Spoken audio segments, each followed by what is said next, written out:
കോഴിക്കോട് വെള്ളക്കെട്ടിൽ വീണ് ബൈക്ക് യാത്രികൻ മരിച്ച സംഭവത്തിൽ വിശദീകരണവുമായി ദേശീയപാത അതോറിറ്റി രംഗത്ത് വരികയാണ്. സുരക്ഷാ മാനദണ്ഡങ്ങൾ പാലിച്ചിരുന്നു എന്നതാണ് ദേശീയപാത അതോറിറ്റിയുടെ ന്യായീകരണം. കഴിഞ്ഞ ഫെബ്രുവരിയിൽ രാത്രിയിലാണ് ദേശീയപാതയിലെ വെള്ളക്കെട്ടിൽ വീണ് ഇങ്ങനെയൊരു മരണം. സ്വിഗ്ഗി ഭക്ഷണ വിതരണക്കാരനായ രഞ്ജിത്ത് മരിച്ചത്. രഞ്ജിത്തിന്റെ ഭാര്യ നൽകിയ പരാതിയിലാണ് ദേശീയപാത അതോറിറ്റിയുടെ ഈ വിശദീകരണം.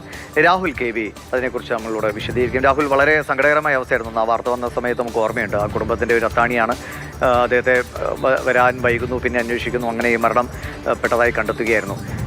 എന്ത് സുരക്ഷാ മാനദണ്ഡം പാലിച്ചിരുന്നു എന്നാണ് അപ്പോൾ ദേശീയപാത അതോറിറ്റി പറയുന്നത്?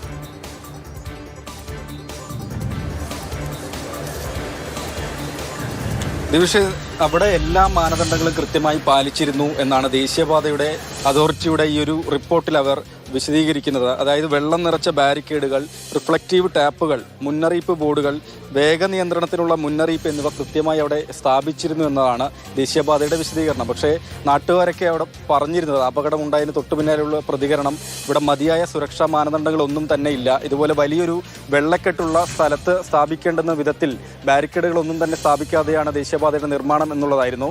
ഈ രഞ്ജിത്ത് ഫെബ്രുവരി 2 രാത്രിയിലാണ് അപകടത്തിൽപ്പെടുന്നത്.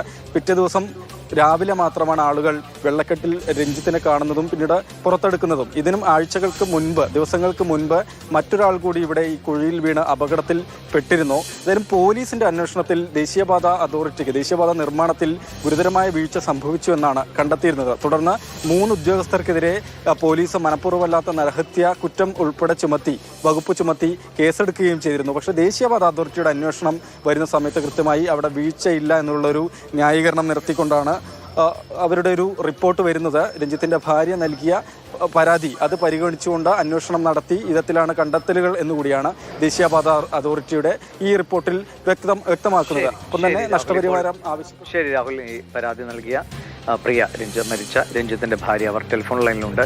പ്രിയ, അന്ന് നിങ്ങളുടെ അടക്കം പ്രതികരണങ്ങൾ നമ്മൾ കണ്ടതാണ്. സങ്കടകരമായ അവസ്ഥയാണെന്ന് പറയാം. എന്താണിപ്പോൾ ദേശീയപാത അതോറിറ്റി നൽകുന്ന ഈ വിശദീകരണത്തോട് എന്താണ് പ്രിയയ്ക്ക് പറയാനുള്ളത്? ഞാൻ എൻ്റെ ഹസ്ബൻഡ് മരിച്ചൊരു 10ാമത്തെ ദിവസമാണ് കളക്ടർക്കും കമ്മീഷണർക്കും ഇതിന് ഉത്തരവാദികളായ അതോറിറ്റികൾ ആരൊക്കെയാന്ന് വെച്ചാൽ അവർക്കെതിരെ പരാതി ഉണ്ട്, അതിന് വേണ്ട നടപടികൾ സ്വീകരിക്കണം എന്ന് പറഞ്ഞു. അങ്ങനെ കളക്ടർ നടപടിയെടുക്കാൻ ദേശീയപാതയോട് അതോറിറ്റിയോട് ചോദിച്ച മറുപടി ആയിട്ടാണ് അവരെ എനിക്കൊരു കോപ്പി അയച്ചിരിക്കുന്നത്.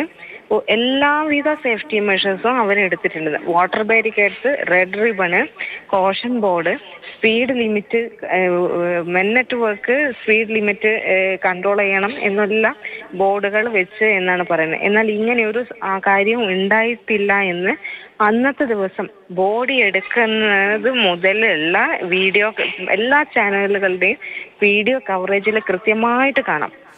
ഈ വീഡിയോ ചാനൽ കവറേജിൽ ഇതും ഉൾപ്പെട്ടിട്ടുണ്ട്. ഈ അപകടത്തിന് ശേഷം കോൺക്രീറ്റ് ബാരിക്കേഡുകൾ കൊണ്ടേ വെക്കുന്നത്, അതും അതിൽ അവിടെ ഉണ്ടായിരുന്ന ദൃക്സാക്ഷികളായിട്ട് ബോഡി എടുക്കുമ്പോൾ ഉണ്ടായിരുന്ന സാക്ഷികളായ ആളുകൾ, പോലീസ്, ഫയർ സർവീസുകാർ വന്ന് ബോഡി എടുക്കുമ്പോഴുള്ള സിറ്റുവേഷൻ. ഇവർ ഇങ്ങനെ ഒരു വാട്ടർ ബാരിക്കേഡെങ്കിലും വെച്ചിരുന്നെങ്കിൽ ബോഡി എടുക്കുമ്പോൾ ആ വെള്ളത്തിന്റെ കൂടെ ഈ റിബൺ ഉണ്ടെങ്കിൽ റിബണ്ടത് കാണുമായിരുന്നു, വാട്ടർ ബാരിക്കേഡ് ഉണ്ടെങ്കിൽ വാട്ടർ ബാരിക്കേഡും കാണുമായിരുന്നു. ദൃക്സാക്ഷികൾ പറഞ്ഞാണ് അവിടെ ഒരു മുന്നറിയിപ്പ് ബോർഡുകളൊന്നും ഇല്ല എന്നുള്ള കാര്യം അന്നൊക്കെ പ്രതികരണങ്ങളിൽ നിന്ന് വന്നതാണ്. അതെ, എന്താണ് പ്രിയ ഉദ്ദേശിക്കുന്നത്? ഇനി എങ്ങനെ നിയമ പോരാട്ടം? ഞാൻ കോടതിയിൽ കേസ് ഫയൽ ചെയ്യുന്നുണ്ട്. അത് അല്ലാതെ തന്നെ എനിക്ക് ഇതിലെ അധികാരികളോട് പറയാനുള്ളൊരു കാര്യം, നാഷണൽ ഹൈവേ അതോറിറ്റിക്ക് ഇത്രയും കണ്ണടച്ചിട്ട് ഒരു റിപ്പോർട്ട് തരാൻ പറ്റുന്നുണ്ടെങ്കിൽ ആ റിപ്പോർട്ട് തന്ന ഉദ്യോഗസ്ഥർക്കെതിരെ നടപടിയെടുക്കണം. ഒരു ഉത്തരവാദിത്വവും ഇല്ലാത്ത ആ ഉദ്യോഗസ്ഥനെതിരെ എന്തായാലും നടപടി വേണം. എനിക്ക് നഷ്ടപരിഹാരത്തിലുപരി ആ ഉദ്യോഗസ്ഥനെതിരെ നടപടി വേണം.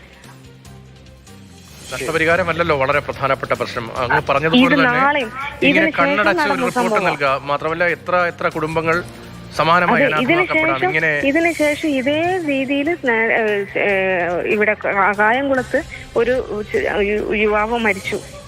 90% ഇതേപോലത്തെ ആക്സിഡന്റാ. ഇതേപോലെ കുഴിയിലേക്ക് വീണിട്ട് ആളുകൾ കണ്ടിട്ട് ഹോസ്പിറ്റലിൽ എത്തിക്കുന്നതിന്റെ മുന്നേ അയാൾ മരണപ്പെട്ടതാ.